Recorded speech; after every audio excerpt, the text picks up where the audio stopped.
My name's Chris. I'm a science teacher over at Mount Carmel Catholic College in Barraville. And Sharon's asked me to present to you today my experiences from the past year in my first year of teaching. So I just started teaching in 2015. I did a few casual days here and there at state schools. And then I was offered a job at Mount Carmel at the commencement of 2016. The first bit of advice is how important it is to prioritize your time, to be prepared.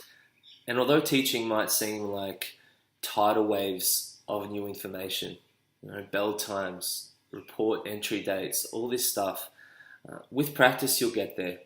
And I think a lot of those things will come to you subconsciously and naturally without you even thinking about it. Just the second bit of advice that I'd like to share is something that I learned personally, and that is that professional and experienced teachers at your school, they love seeing your willingness to learn and for new teachers to become better. They love seeing that attitude. And it's an important one to have.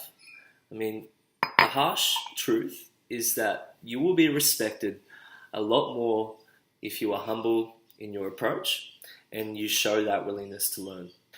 But, polar to that, if you walk through the school gates, and, I'm guilty of this, sincerely, and if you walk through the school gates and if you act like you know everything, if you offer your opinions and your contributions in a way that resonates that you know everything, then, you won't be shunned, but you will grow to be more separated from your colleagues. Your colleagues are only there because they are in a constant mode of growth and change. And but you never stop learning as a teacher.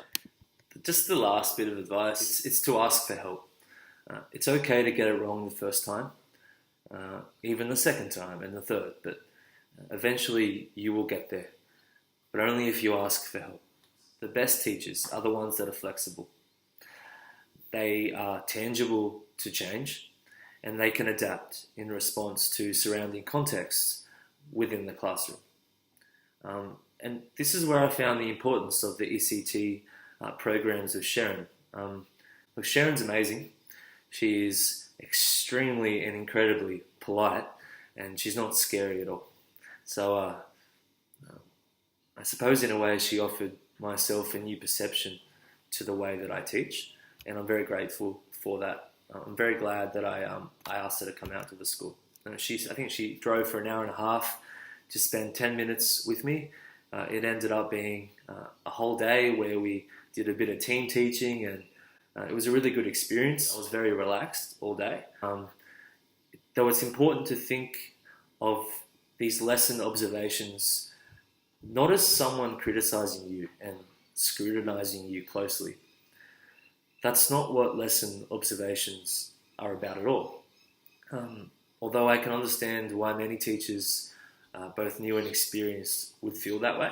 Simply put, without a foundation, there can't be any change. And Sharon offers that foundation.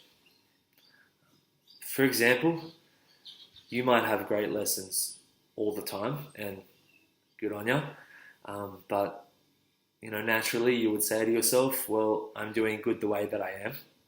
But it's actually about saying, look, I don't settle for any less, and even though I'm doing good, I'm trying to be great. Because that's what our students deserve. They deserve great teachers, not good ones. And students remember great teachers. When you are a better teacher, your job is so much easier as well. And all I would really ask of you is please take all the help that you can. If not for your interests, then in the interests of your students. You won't look incompetent and you won't look incapable if you do ask for help. And you'll only look unprofessional if you don't ask for help. I sincerely cannot recommend it enough. Please book an interview with Sharon in term 1 or term 2. She'll let you know all about that. Best thing I ever did. and it was a really enjoyable experience for myself, but also very rewarding for my teaching. I hope I didn't drone on for too long. Have a lovely day, and teachers tend to stick together, so I'm sure I'll see you around in the future. Cheers.